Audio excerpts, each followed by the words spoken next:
to the story now. It's day 2 of Parliament's Portfolio Committee's oversight visits to illegal mining hotspots in Limpopo. The committees on mineral resources and energy, police and home affairs are today meeting with mining houses as well as communities who are affected by illegal activities. Recently, illegal mining brought various areas around the country to a halt.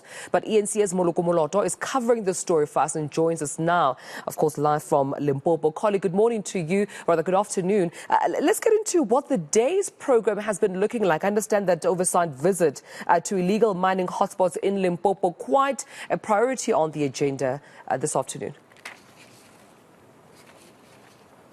Good afternoon, Tumelo. Yes, indeed. Since that gang rape of 8 women in Krugersdorp caught the attention of the country, really, we have seen authorities, the Minister of Police, the Premier of Gauteng, descending down to Kagiso, trying to resolve this ongoing conundrum. And this matter has now caught the attention of Parliament. Since yesterday, 3 committees of Parliament, the Portfolio Committee on Police, the Portfolio Committee on Home Affairs, together with the Portfolio Committee on Mineral Resources and Energy, have been jointly doing oversight work, really. They have been telling us that they are starting here in Limpopo. They actually started in Beggersford, and they told of just how bad things look like. When we spoke to Knox Seabi, who is a member of the police's portfolio committee earlier, he said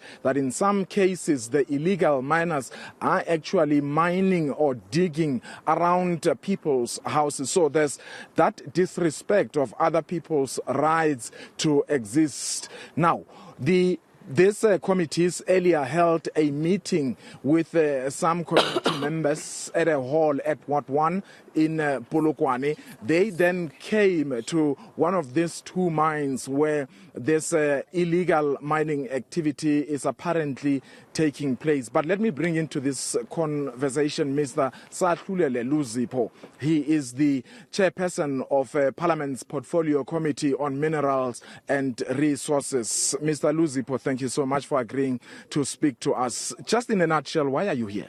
Well, we are here as part of the work that we are doing as the 3 portfolio committees, looking at the extent of the phenomenon of illegal mining, particularly the one that has got serious ramification for our communities. For an example, where there is a curfew declared by illegal miners in communities. For instance, where we were told that communities can't walk free after 3 o'clock in the afternoon, which is quite a shocking thing. That's why we say it's a curfew declared, though it's illegal too.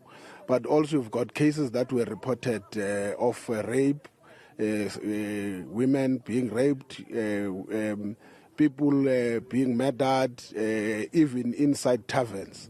And those are some of the things that we picked up. And therefore, we were looking at the extent of illegal mining activities in the area where we are. All these issues that the local residents are complaining about, who must take the blame, really, as far as you are concerned? Because they say they are being raped. Somebody was saying they are not safe out in the streets. They are also not safe in their households.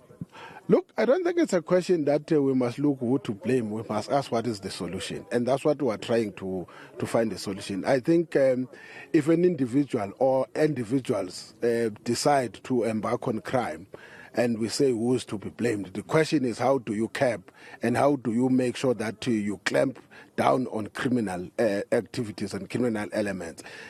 And that is what we think as the 3 committees we have to then say what could be our contribution in finding a solution. Talk to us about those solutions. How are you going to resolve this? Look, we can when we have just started and say what could be the solutions that now. That's what we are looking for. Communities must talk to the committees and say these are the things that needs to be done. For instance, like here when we arrive here, what was shocking was that first in our view is that the MRE has not done its work that it was supposed to do. Secondly, there is an issue of a legislation gap with regards to the licensing. The principle of use it or lose it, it has to apply. But unfortunately, the law has got its own limitation in terms of your Companies Act and your insolvency processes.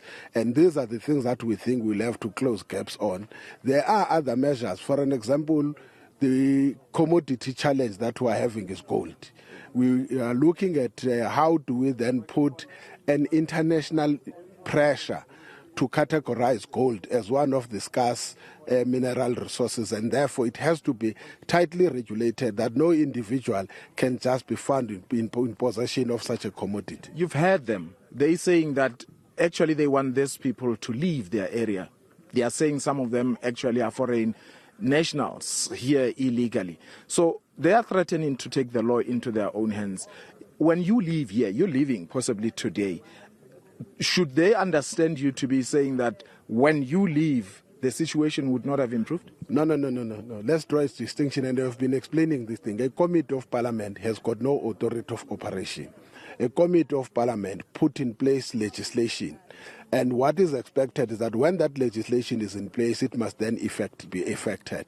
What these committees has made, for an example, police made a guarantee to say you can't have a community who is facing such challenges, being only having one mobile police station with one police. They said by Wednesday or Thursday, they will make it a point, because they are meeting with the National Commissioner, that the number of police officers are increased in the area where we are. All right, we've run out of time, but I want to ask you this quick question. As members of parliament, you were meant to go inside this mining operation to see for yourself what's happening, maybe to meet up with the Zamazamas. Why are you not going in? Look, there's one issue that we discovered when we arrived here. One, health and safety measures were never, as a prerequisite, were never taken. Secondly, there's no clarity about the status of the mine. Some, for example, DMRE says it's care. Someone comes in and says, I'm a CEO, I'm in ownership of this company. One shareholder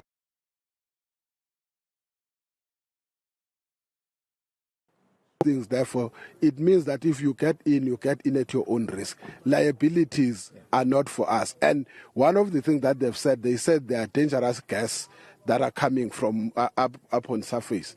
And then we're saying, if then you have not put in your principal officers to check in terms of the risk that goes with that, it will be risky then that we take members of parliament into an environment that is not guaranteed their own health and safety. All right, sir, that's all we had time for. Thanks for yours. Tumelo, the issue is that as members of parliament are grappling with all this matters, as he was saying earlier, that they will now be going to other provinces, the Free State, in Velkom, and even in Gauteng, where he said they will spend possibly 2 to 3 days. The reality is that on the ground, people are feeling the pinch. They don't feel secure and safe. They say that their lives are being run by heavily armed criminal gangs. Yeah, and definitely we saw the urgency that this matter needs to be addressed, to, or rather, with colleague. I mean, we saw how, various communities and townships have been reacting, with being absolutely tied with illegal activities, within these mining dumps, and thus impacting and affecting on their safety within their communities, they say. So, Moloko Moloto, we'll be sure to catch up with you again, colleague, as soon as there are other developments around, of course, the very latest coming in from Limpopo, a 2-day, or rather multiple day, which today marks 2-day of Parliament's Portfolio Committee oversight visiting those illegal mining hotspots, particularly within the Limpopo province.